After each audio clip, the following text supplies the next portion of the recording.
Welcome back to On the Ball and welcome back to another episode of Predict the Prem.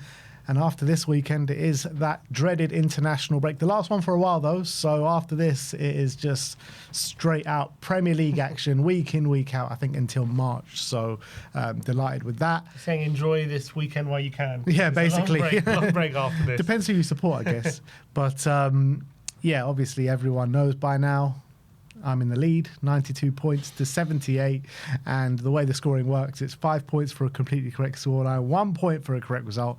And the star man, once you pick that man, you cannot pick them again for the rest of the season. And it's 5 points for a goal, 2 points for an assist. And let's start off at the Tottenham Hotspur Stadium. Tottenham against Manchester United, 12:30 kickoff. Sim has gone for 1-1. Yeah, I think it's going to be a close game, tough game for both sides. Obviously, Man United did win 3 in a row, then got that draw against Forest, so they're still in confident mood. I think they're still going into this quite confident. They've been improving in recent weeks, there's no doubt about it. They also obviously deployed this back five system. Tottenham haven't had a great home record this season, although they did beat Copenhagen in midweek, and that was a result and performance that they needed. I hope they carry it on into this game, but I just got a feeling against this back five, which we have struggled and we have struggled at home, it's going to be difficult, I feel, with Man United in confident mood to maybe be as dominant as we were on Wednesday. And Man United as well have had a week's break. They're playing one game a week at the moment. Are they going to be that little bit fresher than us? So I think it's going to be a tight game, although I also think the way we're playing at the moment, I don't see Man United like really opening us up that much. I think it's going to be a tight game, maybe with a bit of quality, either side getting a goal. So I've gone for 1-1. Yeah, I've gone for Spurs to nick this one 2-1. I think both sides are going to come into this with, I think United probably with more confidence because they are just playing more consistently well at this moment in time. But Spurs, off the back of the Copenhagen game in the Champions League, I think will take a bit of the tactical attacking play that Thomas Frank had on show that game. We'll take it into this game and hopefully we'll have a much better performance on the eye at the Tottenham Hotspur Stadium in the Premier League against Manchester United. Obviously Spurs have an incredible record against Manchester United, beating them 4 times last season. We do seem to have their number. And it's an interesting one, isn't it? Because Manchester United, as much as their good form, away on the road, they haven't really been picking up consistent points. They have got that win at Anfield, but apart from that, I think that's their only win on the road this season. So I think they've picked up 5 wins away from home this season. We've picked up 4 wins at home. So it's kind of like a poor home side going up against a poor away side if you look at how the results have gone so far this season. But yeah, I just feel like Spurs are going to nick this one. So I'm going to go for 2-1. Maybe that's more hope than actual it's weird. reality. We're talking about being at home to Man United and you're saying maybe it's more hope that you think you'll win. I hope that's like, it shouldn't be the case. But that's just the way it's been this season. Yeah, definitely recent weeks United are in good form. But maybe this could be a reality check for them. Let's hope. Yeah, I hope so. Everton, Fulham up next. We've both gone for 2-1 to Everton. Everton got a draw last time out against Sunderland. Fulham obviously won 3-0 against Wolves.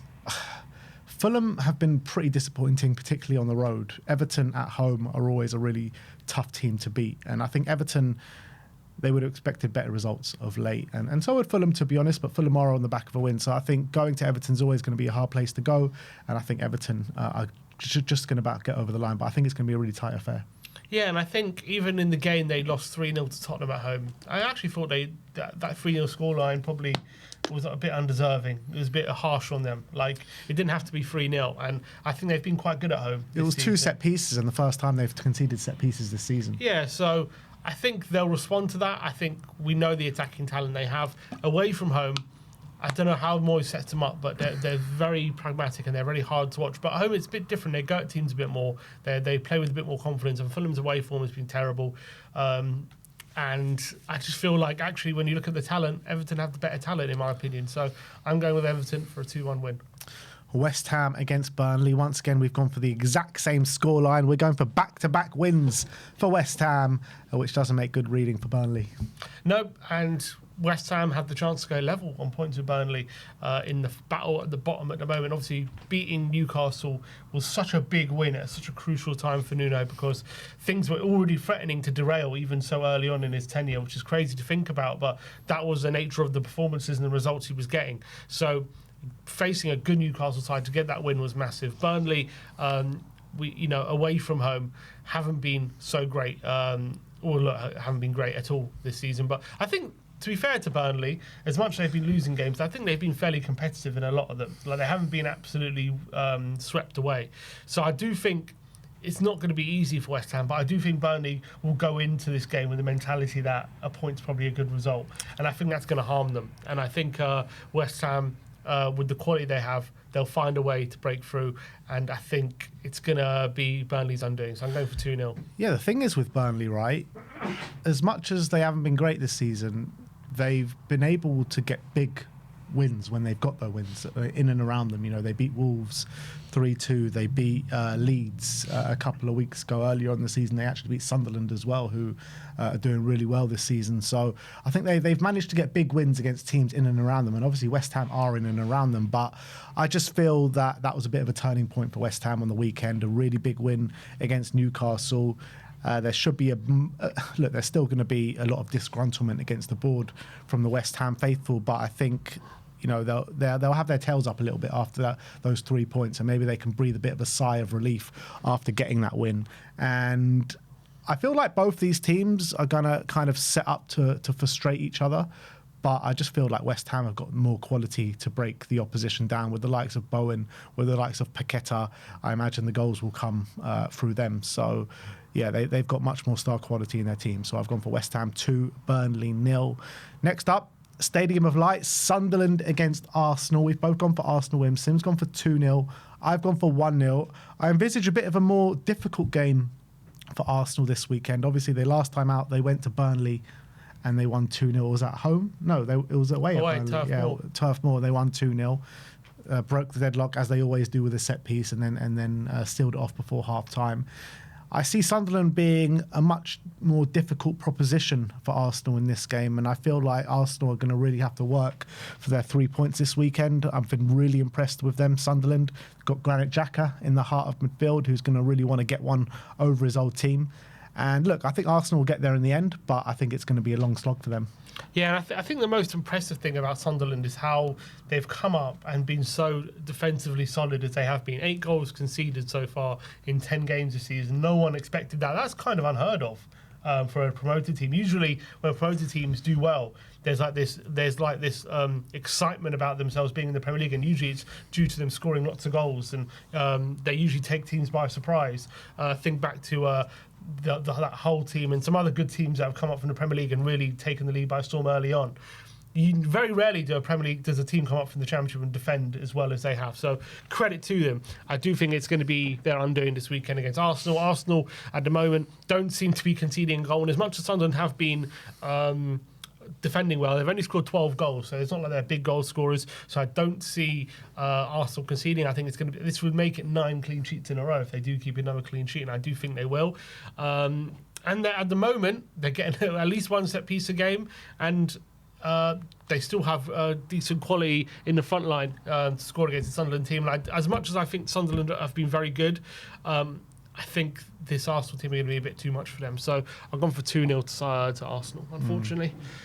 I do have injuries, though, this weekend. Gyökeres probably out. Kai Havertz is still out. Looks like it will be Mikel Merino, but I mean, he does always seem to score when he starts up front. Scored 2 goals in midweek in the Champions League as well. Chelsea against Wolves, managerless Wolves. Sim's gone for 3-0 here. Yeah, Wolves are a bit all over the place, as you say. They're managerless. I know Chelsea. It's weird to say they're not in great form after the performance they put in at Tottenham, but weren't great against Karabakh in midweek in the Champions League. But Wolves, I would envisage, are going to be a bit of a mess. They have been a bit of a mess this season. It seems a very fractured place at the moment, and while there's no figurehead, sometimes it can work in your favour. It adds a bit of unpredictability about you. Maybe Chelsea don't know how they're going to set up. But on the flip side, if they're not well organised, they can be a bit all over the place, and that's what I'm going for. So I'm going for a Chelsea comfortable 3-0 home win. Yeah, I've gone for 2-0. I don't think it's going to be... I think it'll be mainly one-way traffic. But actually, a couple of weeks ago, Wolves gave Chelsea a bit of a hard ride in the Carabao Cup. Finished 4-3 in Chelsea the day. did rest a lot of players. Yeah, it's true. Chelsea... I don't know did Wolves rest a lot of players in that game as well? I don't even know. But, yeah, I think... Yeah, looking at the Wolves team, I recognise half the team. But, look, I think there might be a bit of renewed energy from Wolves with sacking the manager and with the players playing for their future, but without a manager in, kind of, there's no one really there to impress just yet. So I still think Wolves are going to be a lackluster in the game. I think Chelsea are going to be the stronger team. I just don't think it's going to be an absolute battering. I think, look, Chelsea will do more than enough to win the game. They're the much better team, and they look a bit more settled at the back with Fofana there as well. So I think, 2-0 for me. Villa against Bournemouth. Both of us gone for the exact same scoreline here once again, 2-2. I think it's a team that are very comfortable and very good at home, and they've shown that over a number of years now against a team that are really high-flying at this moment in time. Obviously lost last week against Man City, against the Erling Haaland team. But, I feel both these teams will give as good as they get. I think it'll be a really good game for the neutral, attacking football, end-to-end football with goals at either side, and I couldn't really split them. I think both these teams, again, will probably fancy their chances to win, but I couldn't see either team losing, to be honest, so I've gone for 2-2. Yeah, and I think Villa really like playing against Bournemouth. They have quite a good record against Bournemouth at Villa Park as well. But I think that midweek game could take just that little bit of energy out of them. I can see them maybe running out of steam towards the end of the game. And I think Bournemouth then, that extra energy maybe they have with under Iraola will pay dividends. So I think Villa are going to have a fast start. Once they die down a bit, Bournemouth are going to come back into it. And I think I've gone for a 2-2 draw here. Brentford and Newcastle. Finally, we've gone for different scorelines here. I've gone for 2-1 to Brentford, and Sim has gone for a draw, 1-1. Yeah, and I think it's a difficult place at the moment to go, Brentford, even though we've talked about all the change they've had, but Brentford at home, they've been hard to play against, and I think Newcastle, they don't like to play against these sides who sit deep. They like to play a bit more transitional, and Brentford aren't going to allow that. And in fact, I think Brentford are going to give them possession and going to try and invite Newcastle onto them. It's going to lead to quite a stodgy game because actually Newcastle, I feel, defend quite well, and they're quite organised. So I don't know if they're going to be as exposed as we've seen maybe Chelsea when they went there, Liverpool when they went there. They kind of just, Man United when they went there, they kind of just really went at Brentford, and Brentford picked them off, and really impressively. I don't think Newcastle will allow that to happen, but on the flip side, I don't know if Newcastle as well will create the chances needed to win the game. So I went for 1-1. Yeah, I mean, and they're poor away from home at the moment. Yeah, Newcastle. There's some problems at Newcastle. I think Anthony Gordon as well went off injured in the game last night against Bilbao. They're lacking a bit of firepower up front. They can't seem to buy a win away from home. They've just had a terrible performance and result away at West Ham, who couldn't seem to buy a win. I'm looking at this Brentford side and the way they attack on the transition with Sade, with Thiago, with Utara. I think this spells big problems for Newcastle in this game, and I can see Brentford playing a really exciting game of football here and winning the game. I mean, I can't really see Newcastle taking anything from the game, to be honest. So I have gone for 2-1 to Brentford. Crystal Palace against Brighton, the M23 derby, so it's dubbed. Hotly tested affair. Mm-hmm. We've both gone for 2-1 to Palace. I just feel that Palace are the more kind of consistent team at this moment in time. You never really know which kind of Brighton are going to turn up. There's only 1 point different in the table, though. Yeah, which is actually crazy. I didn't actually know that, but it's actually crazy to think that, because in my mind, like, Crystal Palace are a lot more consistent. But I don't know what to make out of that, to be honest. But I just feel like the atmosphere in that stadium is going to be absolutely electric, and it's going to be coming from the Crystal Palace fans. And when they get going, they make that stadium absolutely rocking, and it's a fortress at times.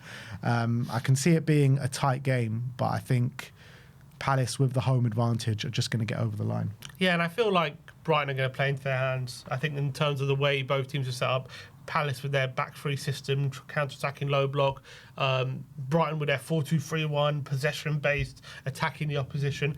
I think Palace will be licking their lips at the prospect of the space that Brighton leaves. So I think they're going to play into Brighton's hands. But Brighton are going to play into their hands, but they have got a Thursday night game, and they have been struggling to juggle both, really, sometimes.